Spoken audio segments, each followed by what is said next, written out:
Mga kada, let's welcome our lovely couple for today, Scott and Juliana.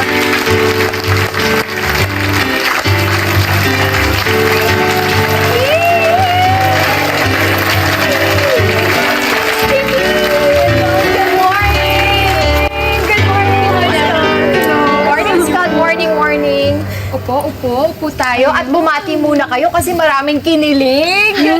Bati muna kayo sa ating mga kada. Good morning mga kada, ako si Juliana Esguera at good morning sa aking mga parents. Yun ang importante. Opo, important po yun. Scott, ako, ma-pressure ka. Good morning po sa lahat at good morning rin po mga kada at sa mga host din po at sa mga nanonood. And babatiin ko lang rin po yung kaibigan ko po si Manjot Toor at kapatid ko po na si Shandal Pilar at yung pusa ko na si Shih Tzu at si Nonek. Ayun, at ang tatay ni Juliana. At ang daddy ni Juliana siyempre. Hi Daddy! Nanonood ngayon, nakatutok. Naku, lagot ka mamaya, baka may recitation mo mamaya. Para sa mga kada na, kung familiar po kayo sa kanila, sila po yung couple na nag-viral sa TikTok, meeting the parents, na nauwi na lang sa reaction, sa recitation dahil ang daddy Juliana naman, sobrang stricto, di ba? Well, siya ay yung dad ni Juliana ay isang physician, while naman si Scott ay isang physical therapy student naman. Ayan yung viral Panoorin po video. muna natin kung paano siya Million tines ni views. daddy eh. Ayun o. Ayun o, sabi na lang tuloy ni Scott, kabado ako. Scott! In-expect mo ba na ganyan yung magiging meet-up nyo ng daddy ni Juliana? Paalam lang po kasi hindi ko po na-expect na biglang nagtanong po na about sa school.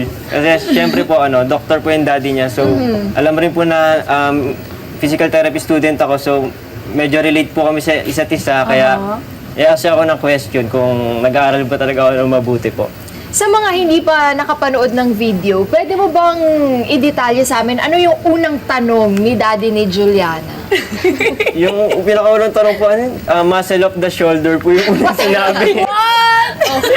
So, pero sakto rin po na galing po akong school yesterday po noon, kaya medyo fresh pa po yung aral. Buti na lang. Lahat ba ng Kasi- tanong ni daddy nasagot mo? Opo, nasagot ko naman po lahat. May grade ka ba after? Hindi po sinabi sa akin, kay Juliana po sinabi. Ala! Ngayon itanong natin kay Juliana, ano ang grade ni daddy kay Scott? 100!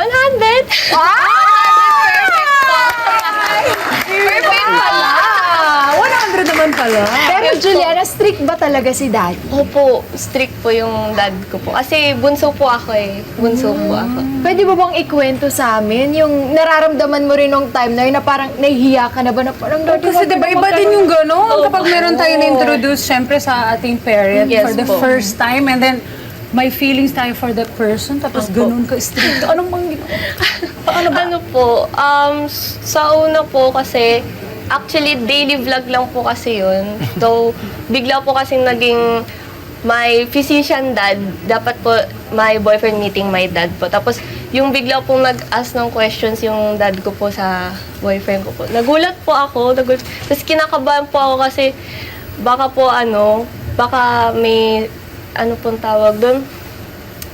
Baka, Conflict parang. opo, parang magka-conflict po. ganun po. Balikan natin yung love story nyo, kung paano kayo nagkakilala at paano naging kayo. Ikaw pala, Scott, ha? ano tawag doon? Parang sumisilip-silip ka kasi napapadaan si Juliana sa may Yun. basketball court. Anong nagpabihag? Anong nakita mo kay Juliana na parang, Na in I love. think this is the one? Yung naging attract po ako sa kanya sa bangs niya po. Kasi, Magpabangs ka pa ba yan? Bangs lang pala. Kaya bukod po sa maganda siya, syempre. Oo. Then yun po, nung nakausap ko na po siya, napaka-mabait po na tao po. Kaya yun din po ang isa sa nagustuhan ko talaga lalo sa kanya po.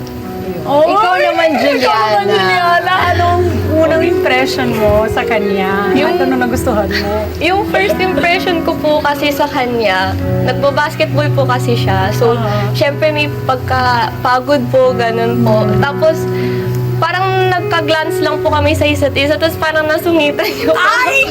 Parang yung Mukha parang lang po ano lang po, yung parang mukha lang po na... Play hard, gano'n. Opo, parang gano'n po. Doon po ako na-attract na, alam, masungit. Ay! Masungit po. Naku yung Parang mga ganun po. boys dyan baka mamaya gumano na rin sa mga girls. Sorry. para makakuha no? Pero kitang-kita sa mata nyo na in love kayo sa isa't isa. Gaano na ba kayo katagal? 3 years and 7 months na po. Sa simpleng sulyap lang diba? at paano pa sungit effect? Naka 3 years and 7 months na kayo. Ano yung, syempre sa relasyon, hindi naman yan puro happy moments, diba? Meron ding challenges. Ano na ba yung pinakamatinding challenge na napagdaanan? Yung pinakamatinding challenges na nadaanan po namin is yung pandemic po. Kasi through chats lang po kasi kami nag-uusap, video call po. So, yun po yung pinakamahirap na Parang year. long distance. Yes po, long distance po. Tapos, ayun po, doon po kami nahihirapan. Tsaka as a student din po kasi kailangan may time management po. Like, may iba't ibang priorities for school, family, ganun po, and relationship. So, yun din po yung other challenges po namin po. Talagang time management, amiga, yung importante. Kasi lalo na kayo, nag-aaral pa kayo. Kasi yung iba, sabi nila, study first, ayaw pa nila yes ng po. relationship. Depende naman yan kung kaya mo, di ba? Opo. Like kayo guys, ginagawa yung inspirasyon ng isa't isa for Opo. sure. Yes po. So now, how do you keep the love alive? Yung siguro po through communication po. Tsaka yung magbibigay pa rin po ng oras kasi hindi naman po pwedeng maging priority lang po yung love. Siyempre nandiyan po yung pamilya, yung hobby, yung pag-aaral lalo. So kung love mo naman po talaga siya, siyempre gusto niyo maging successful kayo both po. So yun po ang pinaka-importante. Communication, tsaka siyempre suportahan po. Ikaw naman, the way Juliana Same looks lang at naman din po, communication, time management, and assurance po. Kasi in a relationship po kasi kailangan i-assure niyo po yung isa't isa. Actually, totoo Yes naman. po, kailangan po yung ganun. Alam nyo, may mga same age kasi ninyo na nai-in-love din pero takot silang sabihin sa parents nila. So, tinatago. Gaano ba ka-importante na maging legal yung relasyon nyo na kailangan alam ng parents nyo, tanggap ng parents nyo? Siguro po sobrang importante po siya dahil una sa lahat respect po yun sa magulang niya and kumbaga parents naman po talaga knows best siya. So kahit na tumanda nga po tayo, iba pa rin yung paalala po ng magulang. So napaka-importante po sa kanila kasi lalo na po sa mga age po namin na medyo kailangan pa po ng guidance. So pag pumasok kami sa isang relationship, marami po ang pwedeng maging challenges. So yung magulang po is magiging magiging mag-a-advise lagi kung ano yung makakabuti po sa bawat isa sa amin. So, ano isa sa mga... Sige, go. Ikaw muna, Juliana. Yung advice or lesson na sinasabi po sa akin ng parents ko po na it's okay to fall in love, pero keep your priorities po na wag niyo po iiwan yung parents niyo, wag niyo po kakalimutan. Kaya yun din po yung mga advice na binibigay po sa akin. Tsaka wag din po kalimutan yung pag-aaral po. Yun, importante yun. Diba?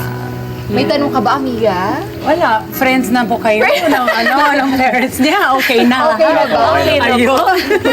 Ang tanong, syempre, pag nasa relasyon, may mga, selosan. May ganon. Ano ba Minsan yung- may tampuhan. Oo, tampuhan. Ano ba yung pinagseselosan nyo sa isa't isa? Or ano ba yung sabi nung isang kada? No.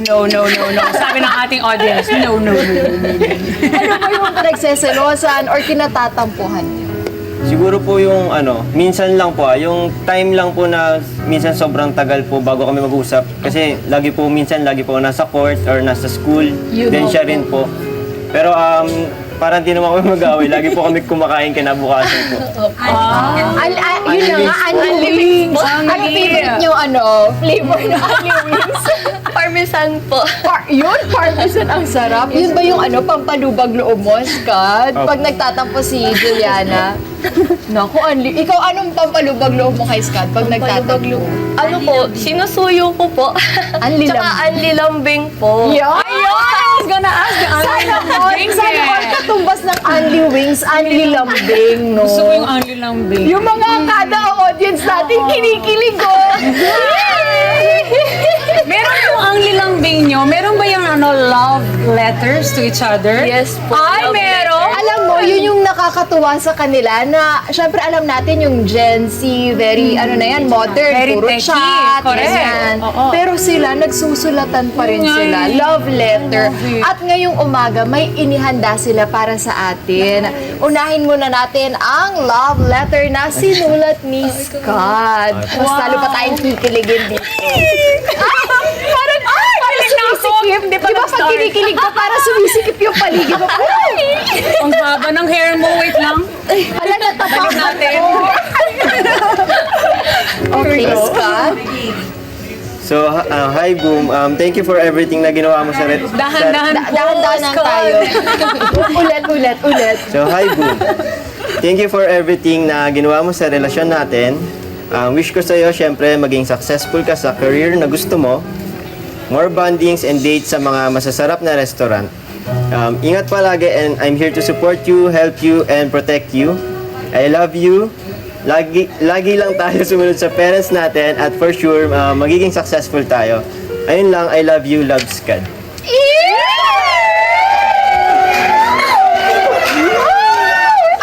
Ay, gusto ko Sana all may kaganituhan, no? Nakita niyo yun? Ito na, sis. Nalayo!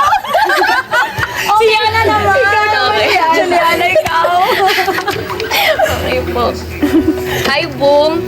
Grabe, no? Nandito na tayo. 3 years and 7 months. Mag-8 months na sa September 17.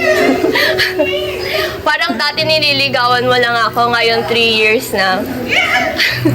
I just want to say thank you sa lahat ng binigay at ginawa mo sa akin. Lagi mong tatandaan na never at never ako magsasawa magpasalamat sa iyo araw-araw. You know how thankful I am na nakilala kita? Aral ka ng mabuti ha, and lagi kita susuportahan sa dreams mo. Thank you for filling my life with love and endless happiness. I love you, love you. Hindi ko kinakaya. Parang naalala ko yung yung Harris. Ano sabi ng mga kada? Sana all, no? May nasabi ka, Juliana, sa lahat ng mga nabibigay, ano ba yung pinaka-sweet na ginawa ni Scott sa'yo? Yung lahat po actually, lahat po sweet po. Even the smallest things po, sweet na po sa akin. Yung hindi mo makakalimutan. Yung pag-love niya po sa akin, yung pag-take care niya po sa akin, yung pag-support niya po. Ang klase ka rin naman pa talaga. Parang maraming Galing. magme-message siya, yung magpapaturo. Ikaw, ano ba yung pinaka-sweet na ginawa ni Yana for you? Yung understanding po yung pinaka-sweet and syempre yung tradition po na ginagawa namin na lagi po kami nagsusulatan ng letter po. Netizens, for more Kada Umaga updates, i-click lamang ang subscribe button at i-follow na po ang Net25 social media pages at Net25 TV.